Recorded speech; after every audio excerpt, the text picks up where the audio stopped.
Bonjour.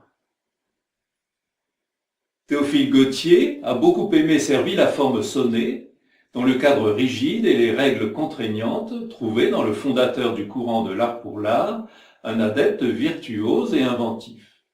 Le sonnet se prêtait admirablement à son goût de l'allégorie et à la description des œuvres d'art.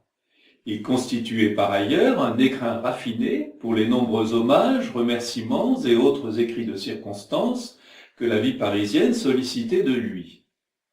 Stimulé même par toute difficulté supplémentaire, Théophile Gautier jouait volontiers avec ses amis poètes, lors de réunions vespérales, au bourrimé, c'est-à-dire à la composition de sonnets, dont les 14 mots situés à la rime étaient imposés par un autre participant.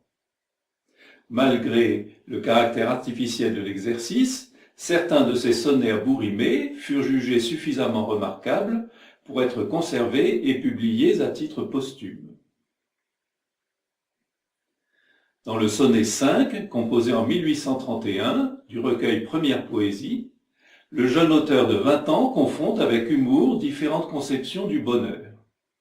Passionné par la peinture, à laquelle il s'est du reste essayé dans l'atelier de Louis-Édouard Rioux pendant ses études secondaires, Théophile Gautier utilise ici un effet de perspective proprement pictural, pour rendre avec quelques personnages dont la netteté décroît avec la distance, la diversité de la foule humaine.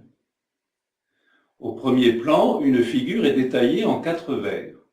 Au second plan, 2 caractères se partagent les 3 vers et demi suivants. L'occupant du 3e plan doit se contenter d'un seul vers et les 2 du 4e d'un demi-vers chacun. Enfin, dans la brume de l'arrière-plan, ce sont 2 cohortes humaines en miroir qui sont réduites chacune à un demi-vers. Le second tercet, quant à lui, dévolue à une conclusion dont la chute est aussi surprenante que délicieusement juvénile. Donc voici le sonnet 5, tiré du recueil Première Poésie de Théophile Gautier.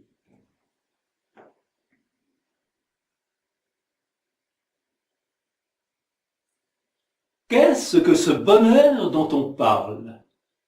L'avare, au fond d'un coffre-fort, empile des ducats, des piastres, des doublons et plus d'or qu'aux Incas, jadis avec leur sang n'en fit suer Pizarre. Il ne voit rien de plus. Le farniente, un cigare, voilà pour l'indolent. Le songeur ne fait cas que d'un coin retiré du monde et du fracas, où l'on puisse à loisir suivre un rêve bizarre. L'ambitieux le met dans un titre à la cour, le vieux dans le confort, le jeune dans l'amour, les uns à pérorer, les autres à se taire. Mais, étant exclusifs, ces gens-là jugent mal, car le bonheur est fait de 3 choses sur terre, qui sont un beau soleil, une femme, un cheval.